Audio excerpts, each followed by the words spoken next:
Hello, everyone, and welcome to Lovely's Virtual Book Club. Happy Pride, happy June, happy Black Music Month, happy Juneteenth. This is a pre recorded video because I'm celebrating Juneteenth and I'm going to be gone. But I didn't want to leave you guys hanging for Pride Month. So today we are going to talk about June selection, The Free People's Village by Sim Kern. Let me go ahead and pop in the slides real quick. 1 second, y'all. I hope everybody's doing okay. Here we go. So we're going to be reading, or we're talking about The Free People's Village by Sim Kern. But before we get into that, we're going to talk about a little announcement, or a few announcements. As you all know, we are doing summer reading from June 1st to August to July 31st. This year, just stop by, grab a game board. There are activities on there for you to pick from. We've tried to make it super easy this year so that there is a page limit or a time limit, or if you read a whole book. So you pick whatever you do, you list your 5 books, and then you pick an activity that you do to support summer reading. Sometimes it's just coming to the library or going to Books in the Park or doing a summer reading event that's going on all summer. Every time you turn in a game board, which you can turn up into 3 a day, you are entered to win a grand prize. It's done by age group. Some of them are movie prizes, some of them are art prizes. It's a package deal. You can check out the prizes on our website. That's pueblolibrary.org. Hope to see you there. We have a lot of fun activities. Specifically here at LAM, we're doing a lot of STEAM activities. So if you are into science and math and art and stuff like that, LAM Library is the place you want to be. So come on down and check out our summer reading activities. Okay. Thank y'all so much. Let's see. So now, let me pop this in real quick. So let's talk about the author and the book real quick. So, yes, we are reading The People's Village, The Free People's Village by Sim Kern. So Sim Kern is a USA Today best-selling author of The Free People's Village and Indie Next Pick, and their debut horror novella, Depart, was selected, for the honor list for the 2020 Otherwise Award. The creator of the Trans Right Readathon, Sim is a book influencer and activist with over 500,000 followers on Instagram, TikTok, and Twitter. As an environmental journalist, they investigate petrochemical polluters and drag space billionaires. So that's just an author bio that I pulled off of their website. There's some more too. Let me click on here and see if I can't pull up something else. Anywho, you know what? That's okay, y'all. That was on Sim's website, and that's what they want you to know about them. Let me read you a brief synopsis of what this book is about, and then we'll get into the discussion part, okay? In an alternate 2020 timeline, Al Gore won the 2000 election and declared a war on climate change rather than a war on terror. Green infrastructure projects have transformed U.S. cities into lush paradises for wealthy white neighborhoods, at least, and the Bureau of Carbon Regulation levies carbon taxes on every financial transaction. Maddie Ryan is a 24-year-old English teacher at a predominantly Black high school in Houston.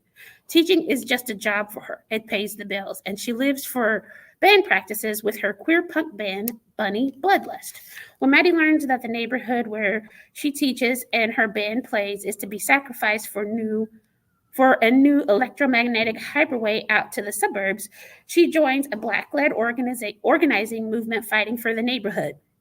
At first, she's only focused on keeping her band together and getting closer to the band's guitarist and her crush, Red. But working with Save the 8th forces Maddie to reckon with the harm she has already done to the neighborhood, both as a resident of the gentrifying lab and as a white teacher in a predominantly Black school. When police respond to their protests with violence, the lab becomes the epicenter for the Free People's Village, an occupation that promises to be the birthplace of anti-capitalist revolution. In The Free People's Village, Sim Kern dares to ask the question what many social justice-minded individuals have long grappled with. When justice comes knocking, will you be brave enough to answer? I hope y'all can see me. The lights in here are not that great. Anywho, that's the synopsis of this book. First of all, I enjoy this book quite a bit. I really like the structure of how it kind of jumped around in past and present. It's in 3 parts. The first part is the lab, and that is the epicenter where the band practices take. They live there. They have a venue. It's a band playing venue. So the lab is the first part. The second part is the actual formation of the Free People's Village, and then the third part is the revolution. So let's see what else is in here. So basically, I like this story because let me pop this on here real quick to show you guys something that I did on purpose. Right here, you can probably see it a little bit better here. That's a map of Houston, basically. It's a map of the highways of Houston. And I picked that because Sim Kern, they use they, them pronouns. And around here, we respect people's pronouns. So when Sim Kearns wrote this, they're very intentional of making sure that this is set in a real place. There really is an 8th Ward in Houston. Some of the people and things that she's talked about, well, first of all, y'all know I'm from Texas by way of Denver, but I got to Texas as soon as I could. And so a lot of these places that she's talking about Katy and all that, I'm like, that's a real place. So I really like that it's set in a real place and things that take place in real life. So there really is an 8th Ward. Another thing, too, that I really liked about this book was how she would use, they would use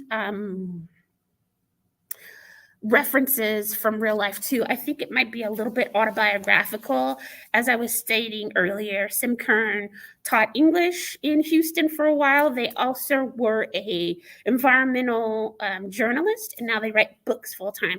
One of the big things, though, is at the rally that takes place in the second part of the book, there is a local Houston rapper. He's like rap royalty.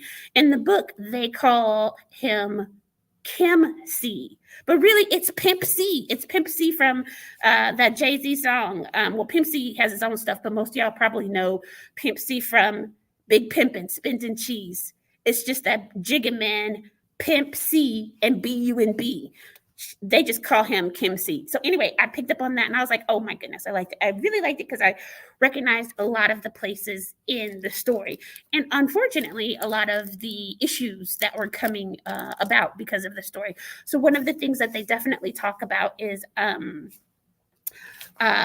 oppression, identity politics, forming a queer identity, found family, delayed justice, activist circles, and becoming radicalized. Well, I don't think that they would put it that way, but I would say maybe becoming radicalized, that could be a possibility. I won't put words in their mouth, but anyway, so yes, so the structure is in 3 parts, but in the whole book they kind of jump back and forth in the timeline so that they can talk about before things happened or after things happened. So the gist of the story is this.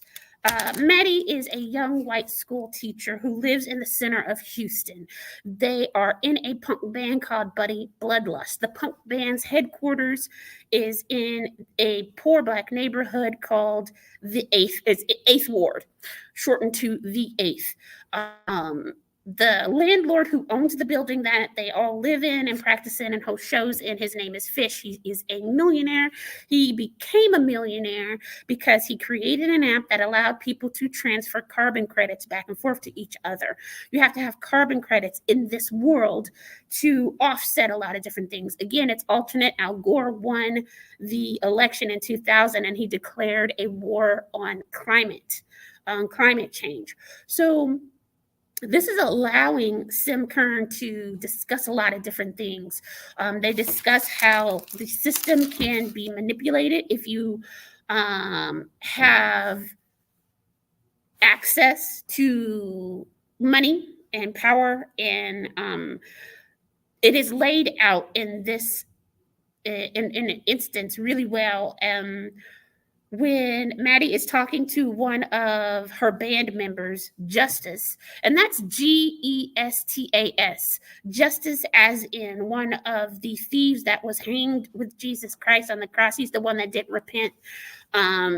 If you listen to the sounds like the person is saying justice, as in Justice, but that's not what they're named after. They go into this in the story. Anywho, Justas is under house arrest in Houston. They're not incarcerated in a prison, but they have this chip embedded under their skin and they cannot go certain places outside of their residence. If they don't have a residence, they're going straight to be locked up in prison. And the prison systems are pretty bad. Justas was stealing carbon credits or faking them because they needed to pay rent, and Justas is trans and they needed to be on hormone replacement therapy. So they didn't have enough money for their medicine. So they falsified carbon credits. Now, people might think, hey, you break the law, that's what you get. But in an example, when Maddie is having dinner with Fish, their landlord, the owner of the lab, they're having dinner with Fish's parents. The parents are constantly talking about how they are upgrading washing machines and air conditioning and doors and windows and things so that they can offset their carbon credits. They are constantly buying new things that they don't really need to buy, because then that gives them more of a carbon credit, and then they can use the excess carbon credit on things like flying around the world and jet setting and eating meat.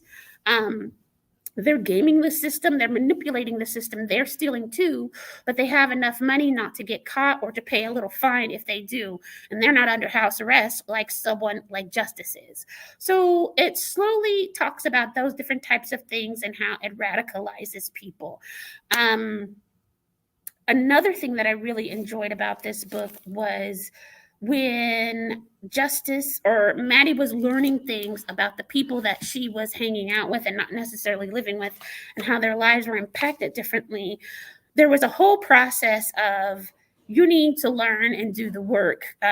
What happens is that they want to build a highway right through the 8th neighborhood, 8th ward, and that's where the lab is. Maddie didn't know this, even though she has been going there for weeks and weeks and practically lives there. She didn't understand until she was going through her boyfriend's mail and found eviction notices that he's been ignoring. They could have been going and talking to city council, but they weren't, because he was just trying to push it off. Remember, this man is a millionaire. This is just a game to him. He made $1 million. Now he wants to be a punk brand promoter.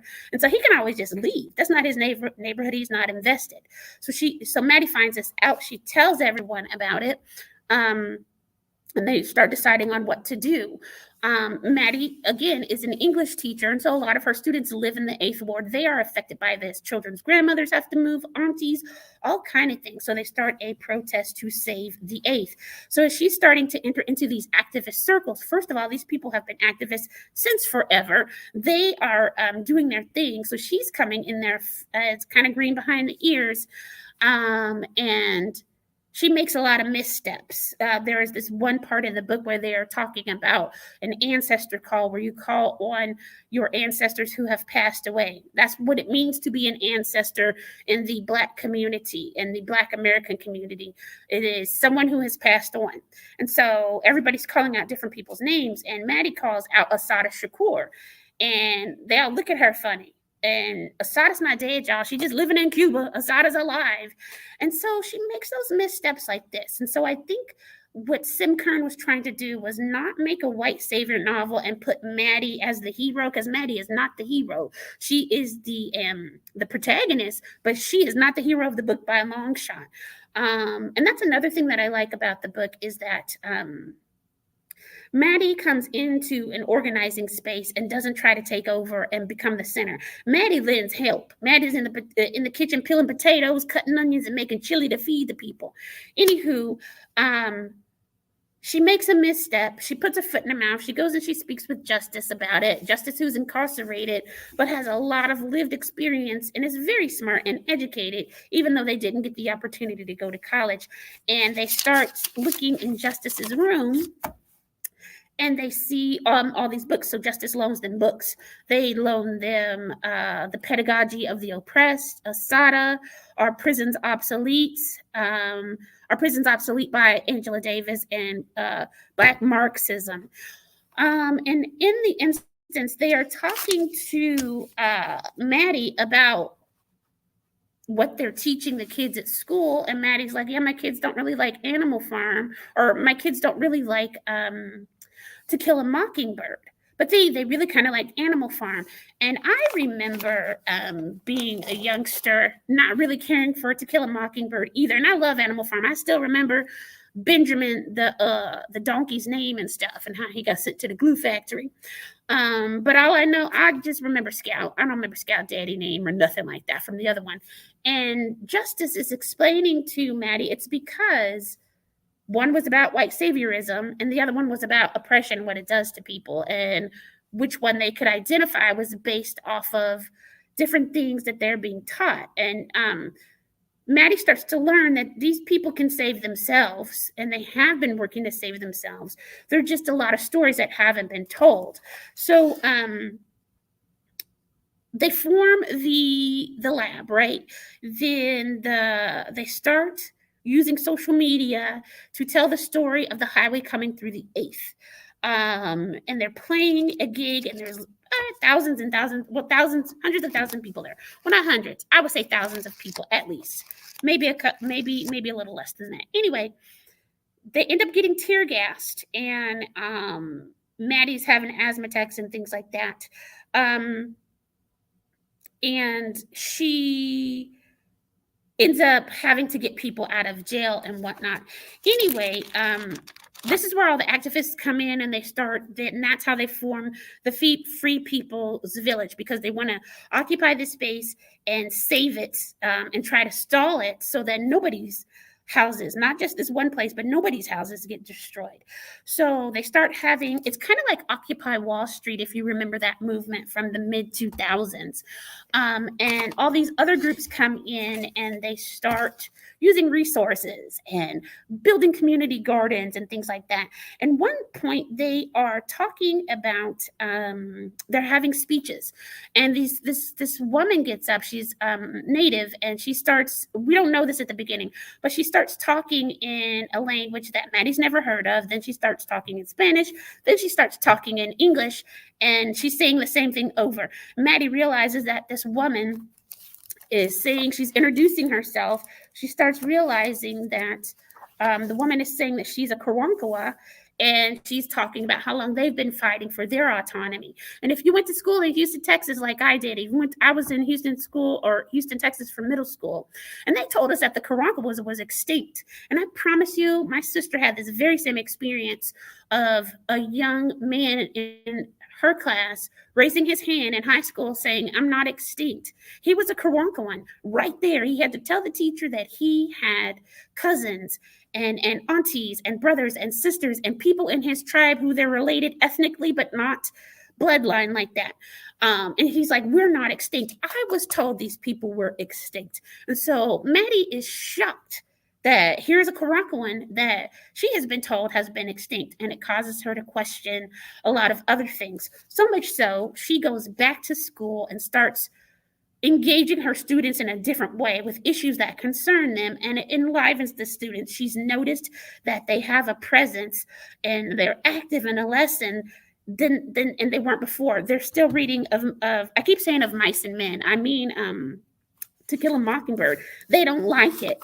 She gets audited by her school because she missed a whole week after she got tear gas. She does have asthma, and it did affect her pretty badly, but she kept calling out sick. So they audited her, and they have pretty strict legislation on or school standards on what can be taught, and it's all done for them. The teacher can't really stray from the lesson plan. They don't really even have to write the lesson plans. It's all online, and it's kind of reflecting the book banning that's going on across the country, the curriculum changes that are going on across the country. And she's trying to, I think that Sim Kern, I think they were trying to emphasize how when the institutions take over educating our children, they can pick and choose what they want your children to learn. And it's not necessarily teaching them how to think, it's feeding them information. So anyway, Maddie has a discussion with her children in school, with her class, and they're like, she gets audited. She gets told, don't do that. You're skating on thin ice. You're about to lose your job. And so Maddie's like telling the kids, we can't talk about this anymore. And they're like, hey, we like this better than that stupid old book. We'll keep our books on the table. We won't tell on you. Let's talk about what's going on in our neighborhood. And Maddie's like, okay. And so they do. Anywho, there's so much that goes on in this book.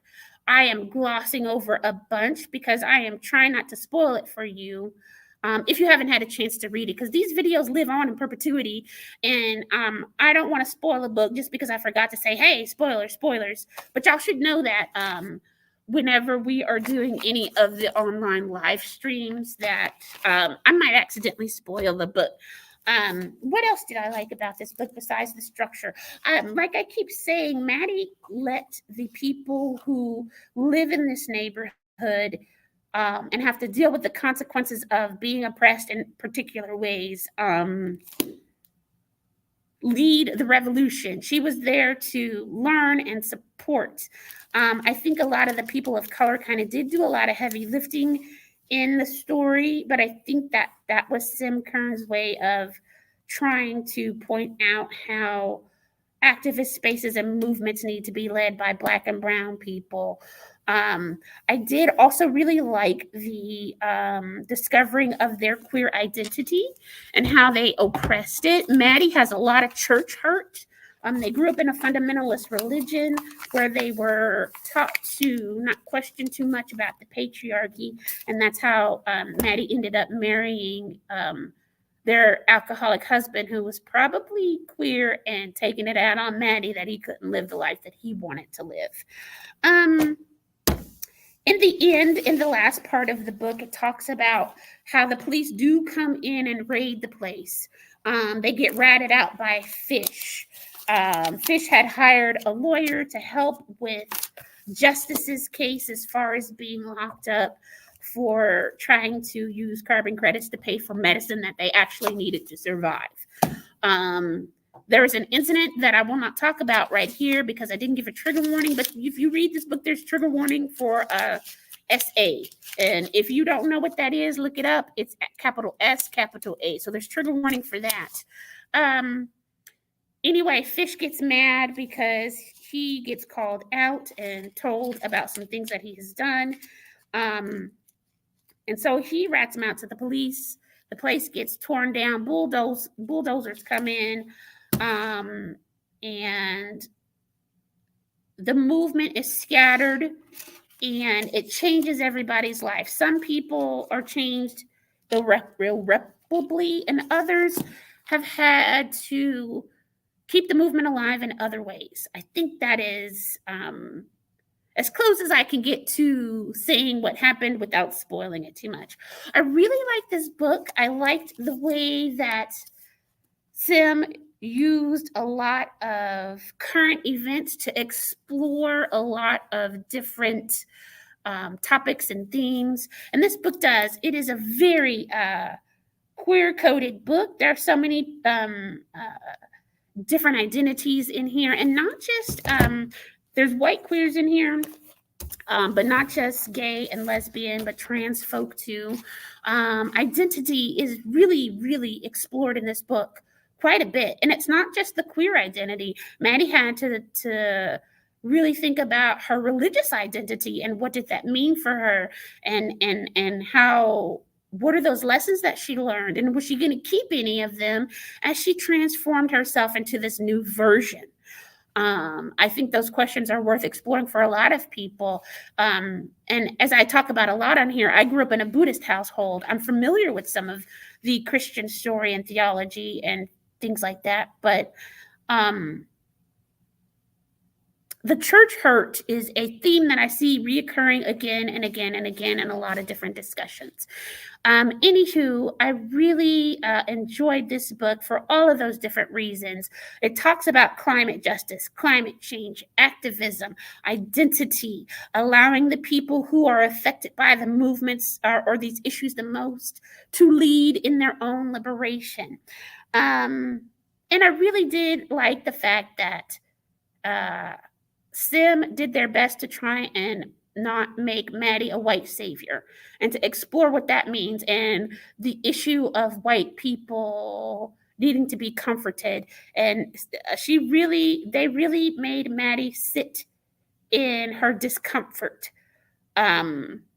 and explore that. And why am I uncomfortable? And why do I feel like I have the right to be comforted over these other people? Why does that take precedence? So I liked all those questions.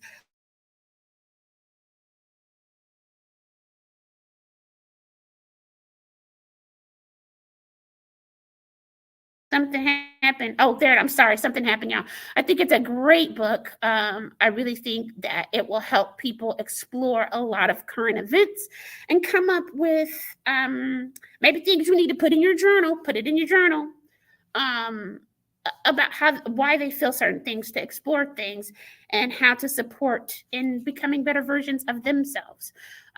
Okay, so thank you again for attending the live stream or recorded live stream. And next month's book is going to be, let me see if I can get my head out of here. Yes, next month's books is going to be The People's Hospital, Hope and Peril in American Medicine. It's by Dr. Ricardo Nuela, and it is about a clinic in Houston for the uninsured called Ben Taub. We talking about Houston, y'all. Y'all know that's where I'm from. I actually went to Ben Taub Hospital too, but I didn't mean to make it all about Houston, but I'm from that H town. I'm coming down, coming down, dripping candy on the ground out that H town. Guess who that is, y'all? That's Beyonce. She from Houston too. Anyway, y'all, pick up the book. Also, one last thing. If you are getting the book on Libby, return that in early. Any of those books that you're getting on Libby and you're finished with it and you're done reading, I'm holding this up because I'm trying to show y'all my Libby, but y'all need to return it early. You get cute little flowers. Oh, here you can see it. So what I'm finna do is I'm finna tell them I'm done with this book. Return it. Let me see. It won't let me do it. It say remove download, but that's not returning it. That's not the same thing.